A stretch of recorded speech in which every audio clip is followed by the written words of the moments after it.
आप देख रहे हैं मी6 న్యూస్। నమస్కారం, వార్తలకు స్వాగతం। ముందుగా ముఖ్యాంశాలు।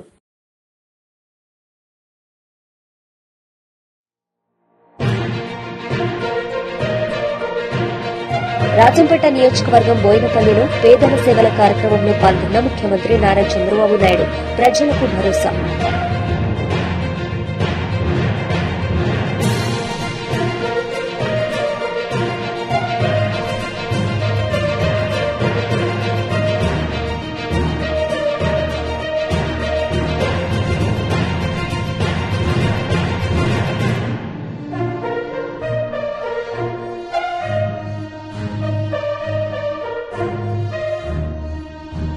ఆర్ఎస్ ప్రవీణ్ కుమార్ మీడియా సమావేశం, కాంగ్రెస్ నేతలపై ఫైర్।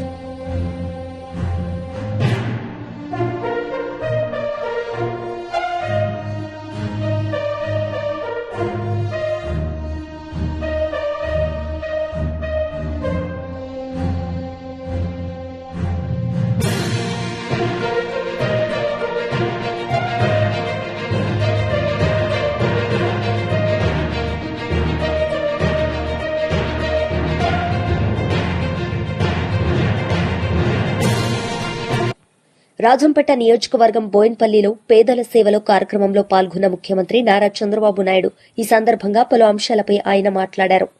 ఒకటి, సమాజానికి మంచి చేయమని నేను ప్రతిరోజు ఒకటే కోరుకుంటా। నిద్ర లేసినప్పుడు ఒక్క నిమిషం ఆలోచిస్తాను। రెడీ అయిన తర్వాత పూజ రూమ్లోకి వెళ్ళి మనమందరం స్వర్గం విన్నారా? నరకం విన్నారు అంటే ఏంటి? మంచి చేస్తే స్వర్గానికి పోతారు, పునర్జన్మ ఉండదు, అవునా కాదా? తప్పు చేస్తే ఎక్కడికి పోతారు? నరకానికి పోతారు। అక్కడ ఏం చేస్తాడు యమధర్మరాజు? సలసలగాలి ఆయిల్లో వేసి కాల్చే పరిస్థితులు, అవునా కాదా? అంటే మీకు అన్ని మతాల్లో ఇవి ఉన్నాయి। అయితే నేను మిమ్మల్ని కోరేదంటే, స్వర్గం అంటే మనందరం ఆలోచించేది ఆనందంగా ఉంటాం, సమస్యలు తక్కువ ఉంటాయని। నేను అదే కోరుకుంటా దేవుణ్ణి। ఆ స్వర్గంలో దేవతలు ఉంటారంటారు। దేవేంద్రుడు రాజధాని అమరావతి, ప్రజా రాజధాని మా అమరావతి। మా ప్రజలకు కూడా ఇబ్బందులు లేకుండా చేసే వ్యవస్థ కోసం నన్ను ఆశీర్వదించమని భగవంతుడిని కోరతానని చెప్పి కూడా నేను మీకు తెలియజేస్తున్నా। అందుకే మీరందరూ చూస్తే ఈరోజు మీకు సంక్షేమాన్ని ఇస్తున్నాం, అభివృద్ధి చేస్తున్నాం। అదే మాదిరిగా ఆర్టీసీ బస్సుల్లో ఉచితంగా ప్రయాణ సౌకర్యం ఏర్పాటు చేస్తున్నాం।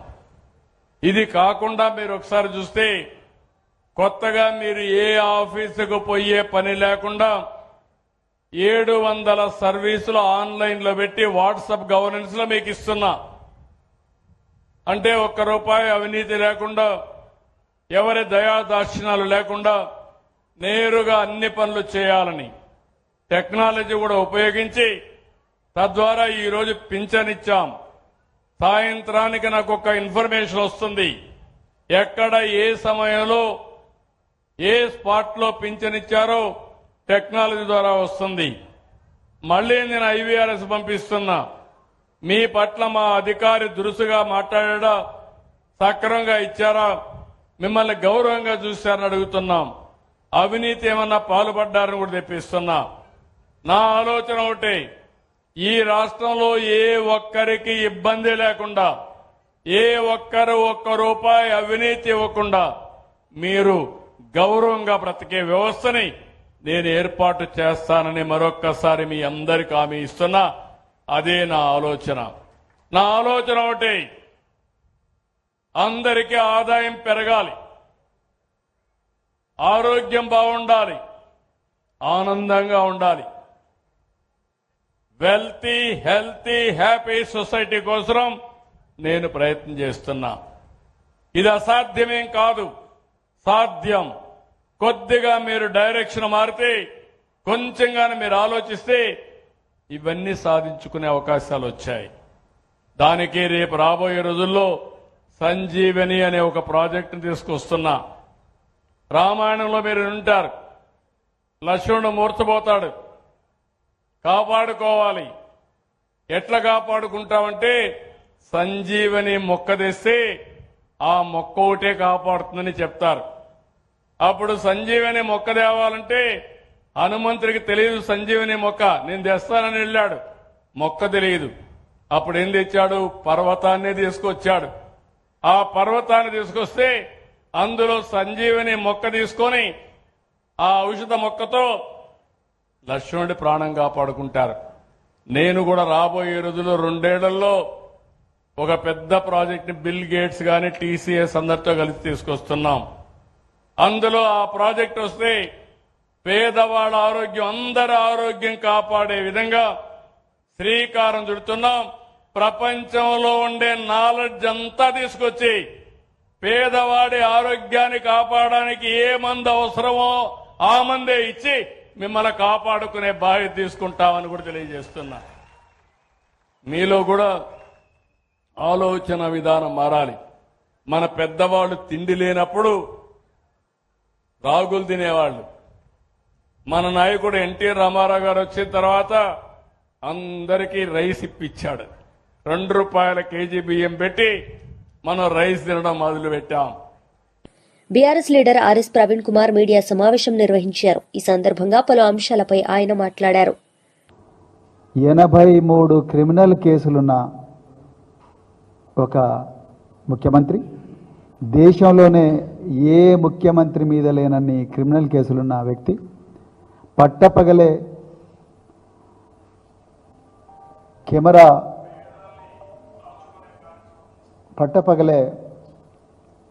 కెమెరాకు లంచం ఇస్తూ పట్టుబడ్డ వ్యక్తి రాత్రి 2 గంటలకు ఇంత ప్రతిష్టాత్మకమైన ప్రాజెక్టును ఒక నేరంగా చిత్రీకరించి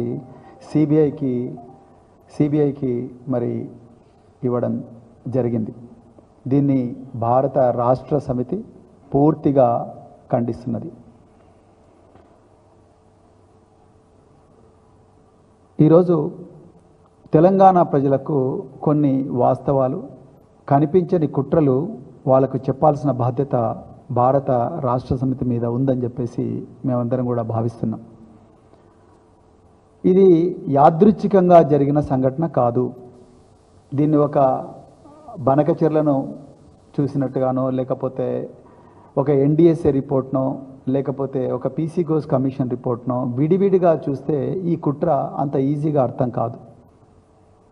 ఇది చాలా లోతైన దీర్ఘకాలిక నష్టాన్ని, తెలంగాణ భూములన్నీ మళ్ళా ఎడారుగా మార్చే కుట్రను, తెలంగాణ సంపదనంతా కూడా తెలంగాణ ప్రజలకు తెలియకుండానే ఆంధ్ర ప్రాంతానికి మళ్ళీ 100 సంవత్సరాల పాటు తరలించే కుట్రలో భాగంగానే తెలంగాణ ప్రజలు దీన్ని అర్థం చేసుకోవాలి. ఏ విధంగా జరిగిందనేది నేను వివరిస్తాను. 2023వ సంవత్సరంలో మరి కాళేశ్వరం ప్రాజెక్టు మీద రేవంత్ రెడ్డి, బండి సంజయ్, గంగాపురం కిషన్ రెడ్డి, ఆనాడు బీజేపీ రాష్ట్ర అధ్యక్షుడు, వీళ్ళందరూ కూడా తీవ్ర స్థాయిలో విషయం చెప్పినారు.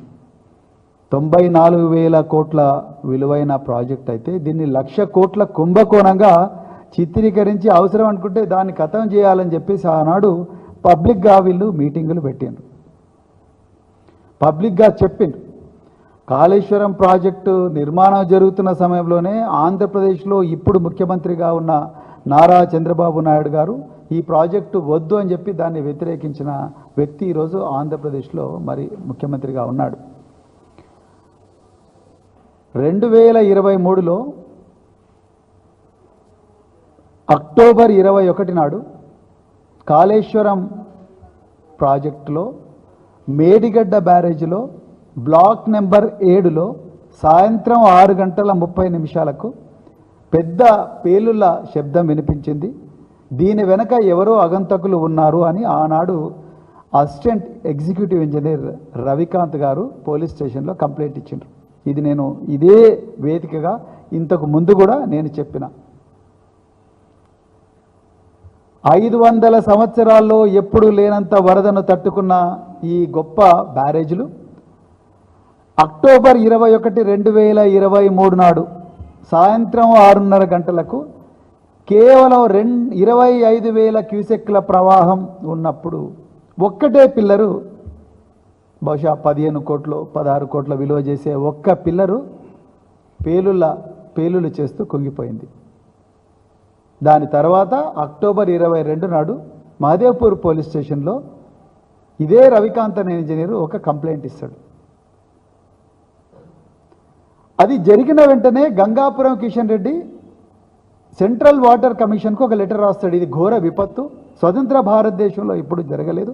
నేను మళ్ళీ చెప్తున్నాను, 94,000 కోట్ల విలువైన ఒక ప్రతిష్టాత్మకమైన ప్రాజెక్టు, అందులో 15 కోట్లు విలువ చేసే ఒక్క పిల్లరు అనుమానాస్పద రీతిలో కుంగిపోతే దాన్ని జాతీయ విపత్తుగా చిత్రీకరించి కిషన్ రెడ్డి గారు సెంట్రల్ వాటర్ కమిషన్కు కేంద్ర జలవనరుల శాఖ మంత్రికి ఒక లెటర్ రాస్తారు. అది జరిగిన వెంటనే ఆగమేఘాల మీద నేషనల్ డ్యామ్ సేఫ్టీ అథారిటీ వాళ్ళు వచ్చి వెంటనే ఒక రిపోర్ట్ ఇస్తారు. ఆ రిపోర్టు ఇచ్చిన రిపోర్ట్లో ఎక్కడ కూడా ఈ పేలుళ్ళ గురించి కానీ, ఈ ఒక్కటే పిల్లరు 15 కోట్ల రూపాయల విలువైన పిల్లలు కుంగిపోవడం కానీ, దాని గురించి ఆ అగంతకుల గురించి కానీ, పోలీస్ కేసు గురించి కానీ నేషనల్ డ్యామ్ సేఫ్టీ రిపోర్ట్ మాట్లాడదు. ఎంతసేపు పైపింగ్ అంటే రాఫ్ట్ కింద నుంచి. వైఎస్ఆర్సీపీ మహిళా లీడర్ వరుడు కళ్యాణి మీడియా సమావేశం నిర్వహించారు. ఈ సందర్భంగా ఆమె మాట్లాడారు. పడుతూ ఉన్నారు, ఈ రాష్ట్ర ప్రజలందరూ కూడా చూస్తూ ఉండే పరిస్థితి మనం చూసాం.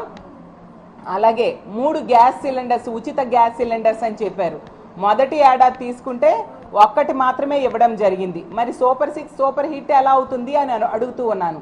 అలాగే తల్లికి వందనం, గతంలో జగన్మోహన్ రెడ్డి గారు అమ్మఒడి అనే పథకాన్ని ప్రవేశపెట్టి టెన్షన్గా పిల్లల కోసం తల్లి అకౌంట్లో డబ్బులు వేసి వాళ్ళ చదువుకి డ్రాప్ అవుట్స్ కాకుండా ఉండడం కోసం ఆ పథకాన్ని తీసుకొస్తే దానికి కాపీ కొట్టి ప్రవేశపెట్టిన మీరు ఒక ఆన్గోయింగ్ స్కీమ్ అయిన దాన్ని మొదటి ఏడాది ఎగ్గొట్టిన పరిస్థితి రాష్ట్ర ప్రజలందరూ చూశారు. మరి సూపర్ 6 అనేది సూపర్ హిట్ ఎలా అవుతుంది చంద్రబాబు నాయుడు గారు అని నేను అడుగుతూ ఉన్నాను. ఈ విధంగా అన్ని పథకాలు కూడా తూట్లు పొడుస్తూ, ఇచ్చిన హామీలకి తూట్లు పొడుస్తూ సూపర్ 6లు సూపర్ హిట్ అని మళ్ళీ ప్రజలు మభ్య పెట్టడానికి ఏ మొహం పెట్టుకొని మీరు చెప్తూ ఉన్నారు? ఇలా అడుగడుగునా కూడా ప్రజల్ని మోసం చేయడమే పనిగా మీరు పరిపాలన సాగుతూ ఉండే పరిస్థితి మనం చూస్తూ ఉన్నాము. అలాగే తీసుకుంటే మహిళల రక్షణ ఈ కూటమి అధికారంలోకి వచ్చే గాలికి వదిలేశారు. చంద్రబాబు నాయుడు గారు అంటారు, ఏ ఒక్క మహిళ మీదైనా ఎవరైనా చేయ వేస్తే అదే వాళ్ళకి చివరి రోజు అంటున్నారు. కానీ తెలుగుదేశం పార్టీ నాయకులు, తెలుగుదేశం పార్టీ కార్యకర్తలు, తెలుగుదేశం పార్టీ ఎమ్మెల్యేలే మహిళల్ని వేధిస్తూ ఉండే పరిస్థితి ఈ రాష్ట్రంలో నెలకొనడం మనందరము చూస్తూ ఉన్నాం. మరి చంద్రబాబు నాయుడు గారు ఏ ఒక్క మనిషికి కూడా చివరి రోజు చేయలేదు. మరింతగా మహిళల మీద అఘాయిత్యాలు పెరిగేట్టుగా మద్యం పాలసీని తీసుకొచ్చిన పరిస్థితి మనం చూసాం. ఈరోజు ఈ ప్రభుత్వం అధికారంలోకి వచ్చాక 70-80 వేల బెల్ షాప్స్ ఈ రాష్ట్రంలో కనిపిస్తూ ఉన్నాయి. మద్యం ఏరులై పారుతూ ఉండే పరిస్థితి. ప్రభుత్వమే అఫీషియల్గా పెర్మిట్ రూములు పెట్టుకోవడానికి మద్యం షాప్స్ పక్క 5 లక్షలు కడితే చాలు పెర్మిట్ రూమ్స్ పెట్టుకునేట్టుగా వాళ్ళకి అవకాశం ఇచ్చింది అంటే ఎంత దారుణంగా మద్యం తాగడాన్ని వీళ్ళు ప్రోత్సహిస్తూ ఉన్నారో మనం అర్థం చేసుకోవచ్చు. ఈ కూటమి ప్రభుత్వం అధికారంలోకి వచ్చాక మద్యం అమ్మకాలు 9% పెరిగాయి. అంటే ప్రజలు తాగి వాళ్ళ ఆరోగ్యాన్ని పాడు చేసుకోవడమే కాకుండా ఎంతోమంది ఈ తాగుడికి బానిసై మహిళల మీద అఘాయిత్యాలు చేస్తూ ఉండే పరిస్థితి మనం చూస్తూ ఉన్నాం.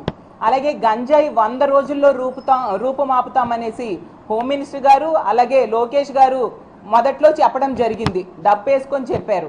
ఈరోజు తీసుకుంటే గంజాయి ఎక్కడ పడితే అక్కడ కనిపిస్తూ ఉండే పరిస్థితి. సాక్షాత్తు హోమ్ మినిస్టర్ నివాసం ఉంటున్న విశాఖపట్నంలోనే గంజాయి ఉత్పత్తి జరుగుతుంది. అలాగే గంజాయి రవాణా తన సొంత నియోజకవర్గం అనే పాయకరావుపేట మీదుగా జరుగుతూ ఉండే పరిస్థితి మనం చూస్తూ ఉన్నాం.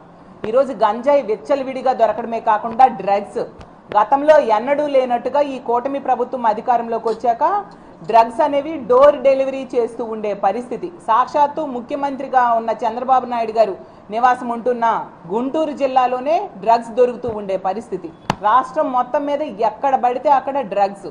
ఈ విధంగా మద్యము, గంజాయి, డ్రగ్స్ వీళ్ళు అదుపు చేయలేకపోవడం వలన, విచ్చలవిడిగా అందుబాటులో దొరికేట్టుగా చేయడం వలన ఈరోజు మహిళల మీద అఘాయిత్యాలు, హత్యలు, అత్యాచారాలు విపరీతంగా పెరిగిపోయాయి.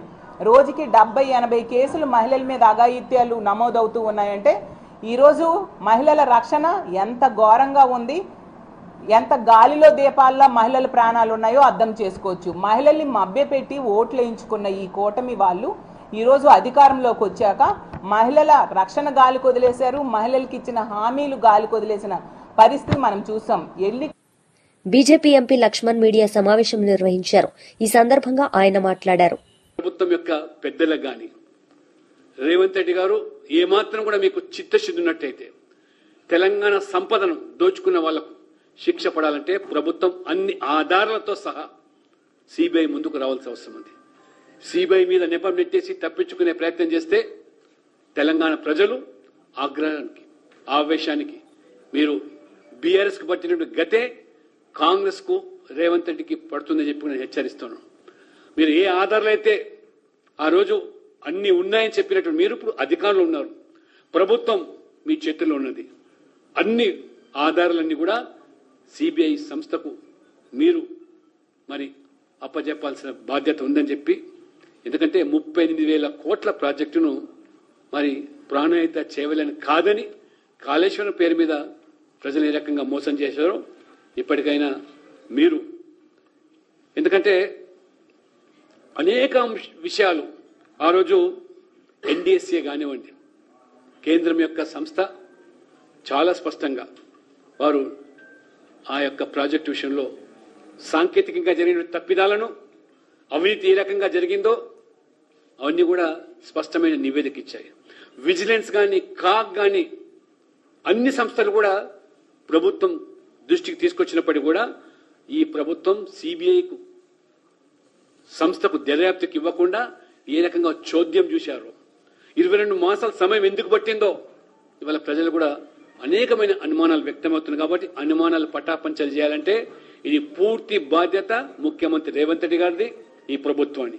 అన్ని ఆధారాలు, రుజువులు ఈరోజు సిబిఐకి సమర్పించాల్సిగా బీజేపీ డిమాండ్ చేస్తూ, రెండో అంశము ఈ 2 రోజుల్లో తేల్చింది ఏమిటంటే బీసీ బిల్లు మరి గతంలో ఉన్నటువంటి 50% పరిమితం ఉన్నటువంటి సుప్రీంకోర్టు ఆదేశాలను మరి ఈరోజు మళ్ళీ 22 మాసాల తర్వాత ఆ యొక్క పంచాయతీరాజ్ యొక్క చట్టంలో ఉన్నటువంటి మార్పును తీసుకొచ్చి 23% నుంచి 42% పెంచేదానికి ఆస్కారం కల్పించడానికి బిల్లు తర్వాత జీవో తీసుకొస్తామని చెప్పడం అయితే ఉందో నిజంగా చాలా ఆశ్చర్యకరంగా, ఏమాత్రం కూడా ఈ ప్రభుత్వానికి ఈ 2 విషయాల్లో చిత్తశుద్ధి లేదని తేటతెల్లమవుతుంది. నిజంగా 42% బీసీలకు రిజర్వేషన్ కల్పించాలనేటువంటి చిత్తశుద్ధి ఉన్నట్టయితే స్థానిక సంస్థల్లో ఈ 22 మాసాలు మీనమేషాలు లెక్క పెట్టాల్సి వస్తుంది. ఇదే బిల్లు ఆ రోజు 6 నెలల లోపల బిల్లు ప్రవేశపెట్టి ఉన్నట్టయితే ఈ పార్టీకి ఎన్నికలు కూడా జరిగి ఉన్నట్టయితే బీసీలకు న్యాయం జరిగి ఉండేది. కానీ ఆ రకంగా కాకుండా ఏ రకంగా మొదటి నుంచి కూడా ద్వంద్వ నీతి, ఒకసారి సర్వే అన్నారు, రెండోసారి డెడికేటెడ్ కమిషన్ మరి భూసా వెంకటేశ్వర ద్వారా శాస్త్రీయంగా పూర్తిగా సాంకేతికంగా జరుపుతామని చెప్పి ఏ రకంగా ఆ భూసా వెంకటేశ్వర కమిషన్ కేవలం వైఎస్ఆర్సీపీ టీజేపీ సుధాకర్ బాబు మీడియా సమావేశం నిర్వహించారు. ఈ సందర్భంగా ఆయన మాట్లాడారు. దానికోసం మీడియాను ఎలా వాడుకోవాలి, రాజ్యాంగ నిబంధనలను సంతృప్తిపరచకుండానే అడ్డగోలుగా ఎలా సీట్లోకి రావాలి, వ్యవస్థలను ఎలా వాడుకోవాలి, అనైతిక అన్యాయ దుర్మార్గపు విధానాలను రాజకీయాలు ఎలా చొప్పించాలో చూపించిన రోజు ఈరోజు. చంద్రబాబు నాయుడు యొక్క మేధస్సు మొత్తాన్ని వాడిన రోజు. ఆ రోజున మద్యపానం నిషేధాన్ని చేస్తానన్న ఎన్టీఆర్ గారు 1994 సంవత్సరంలో ముఖ్యమంత్రి అయిన వెంటనే మద్యపాన నిషేధాన్ని చేస్తే దాని మీద రగిలిపోతున్న సారా కాంట్రాక్టర్లను వాడుకుని ఆ సారా కాంట్రాక్టర్ల దగ్గర లంచాలు తీసుకుని ఆ లంచాల డబ్బులతో ఎమ్మెల్యేలను ఎరగా వేసి తన దగ్గర ఉంది 10 మంది ఎమ్మెల్యేలు అయితే వైస్రాయ్ హోటల్లో 90 పైచిలకు ఎమ్మెల్యేలు ఉన్నారని ఫేక్ పత్రికల్లో ఫేక్ ప్రచారాలు చేసి ఫేక్ ముఖ్యమంత్రిగా సంతకం పెట్టిన తొలి రోజు ఈ రోజు చంద్రబాబు నాయుడు గారు. ఎక్కడైనా రాజ్యాంగంలో సంఖ్యాబలం నిరూపించుకోకుండానే తన దగ్గర ఇంతమంది ఎమ్మెల్యేలు ఉన్నారు, మీరు నాకు అవకాశం ఇస్తే ఈ ఎమ్మెల్యేలందరినీ మీ ముందు ప్రవేశపెడతాను అని ముందు గవర్నర్ని అడిగితే, గవర్నర్ గారు చూపించమని అడిగితే, ఆ చూపించాల్సిన సంఘటన అసెంబ్లీలో జరగాల్సిన రోజుని అర్ధాంతరంగా ఏది జరపకుండా డైరెక్ట్ గా ముఖ్యమంత్రి పదవి ప్రమాణ స్వీకారం చేసిన చీకటి రోజు ఈ రోజు. సంబరాలు ఎలా చేసుకోవాలనిపిస్తుందో మాకు అర్థం కావటం లేదు. దురదృష్టకరం. ఇంకా ఇంకా ఇంకా మీ దగ్గర ఉన్న మీడియా మాధ్యమాలతో వైస్రాయ్ హోటల్కి నీ దగ్గర 100 మంది ఎమ్మెల్యేలు ఉంటారు అంటే ఉన్నారని నువ్వు చెప్పుకుంటుంటే లేరని చెప్పడానికి నిరూపించడానికి వచ్చిన ఎన్టీఆర్ గారి మీద నువ్వు చెప్పుల రాళ్లు వేయించిన రోజు ఈ రోజు. ఆ ఎన్టీఆర్ నోట్లో నుంచి నువ్వు దుర్మార్గుడు అని, వెన్నుపోటుదారుడు అని, అవినీతిపరుడు అని, దోచుకోవటానికే నువ్వు ముఖ్యమంత్రి పీఠం ఎక్కడానికి ప్రయత్నం చేశావని, తనను మానసిక వ్యధకు గురి చేశావని ఎన్టీఆర్ చెప్పిన రోజు ఈ రోజు. ఈ తరం వారికి తెలియదని ఇవాళ 40-50 సంవత్సరాల వయసులో ఉన్న నాలాంటి వాళ్ళందరికీ చంద్రబాబు చేసిన మహాకుట్ర ఉదంతం తప్పనిసరిగా అందరికీ, రాష్ట్రంలో ఉన్న వాళ్ళందరికీ గుర్తుండిన రోజు. ఇప్పుడేమో అదే ఎల్లో మీడియా మళ్ళీ ఈయన ఒక గొప్ప మహానాయకుడిగా ఉద్భవించిన రోజని, ఓ మహానాయకుడు పుట్టిన రోజని, ఓ మహానాయకుడిగా ఒక తరాలకు సేవ చేయడానికి పుట్టినవాడని చెప్పి అసలు ఎక్కడున్నారండి? మీకేం సంబంధం? తెలుగుదేశం పార్టీ స్థాపించిన రోజు నారా చంద్రబాబు నాయుడు గారు 83వ సంవత్సరంలో ఆ పార్టీలో ఉన్నాడా? ఖచ్చితంగా లేడు. ఈ మాట నేను అబద్ధం అయితే ఈ రోజున ఈ సోషల్ మీడియాలో లేదా మీడియాలో నేను తెలుగుదేశం పార్టీకి సంబంధించిన పత్రికలు లేదా సోషల్ మీడియా ప్రతి ఒక్కరికి ఛాలెంజ్ చేస్తున్నా.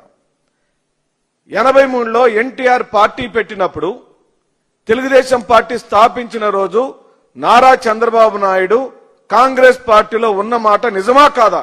సోషల్ మీడియాలో పెట్టండి, రండి ఛాలెంజ్ చేద్దాం. ఎన్టీఆర్ దగ్గరికి ఎందుకు చంద్రబాబు నాయుడు వచ్చాడు? తెలుగుదేశం పార్టీలో జాయిన్ అయ్యాడు. 83లో ఎందుకు లేడు? కాంగ్రెస్ పార్టీలో ఎందుకు పోటీ చేశాడు? ఎందుకు ఓడిపోయాడు? ఓడిపోయి మళ్ళీ వచ్చి కాళ్ళు ఎందుకు పట్టుకున్నాడు? తెలుగుదేశంలో ఎందుకు జాయిన్ అయ్యాడు? తెలుగుదేశంలో జాయిన్ అయి కేవలం ఎన్టీఆర్ ట్రస్ట్ భవన ఆస్తుల కోసం, బ్యాంకు ఖాతాలో ఉన్న డబ్బుల కోసం, అధికారం కోసం ఎన్టీఆర్ ని మోసం చేశాడు, మాయ చేశాడు, వెన్నుపోటు పొడిచాడు, ఆయన దింపాడు, ఈయన ఎక్కాడు. అది ఈ రోజు జరిగిన సంఘటన. వాళ్ళు చెబుతున్న 30 సంవత్సరాలు. వార్తలు ముగించే ముందు ముఖ్యాంశాలు మరోసారి.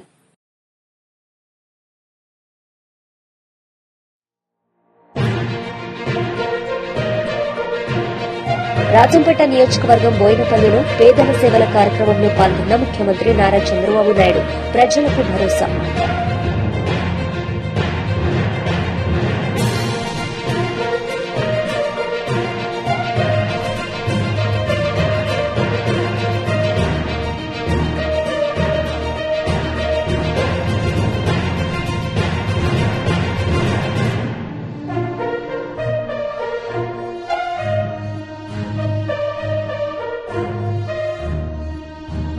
ఆర్ఎస్ ప్రవీణ్ కుమార్ మీడియా సమావేశం. కాంగ్రెస్ నేతలపై ఫైర్.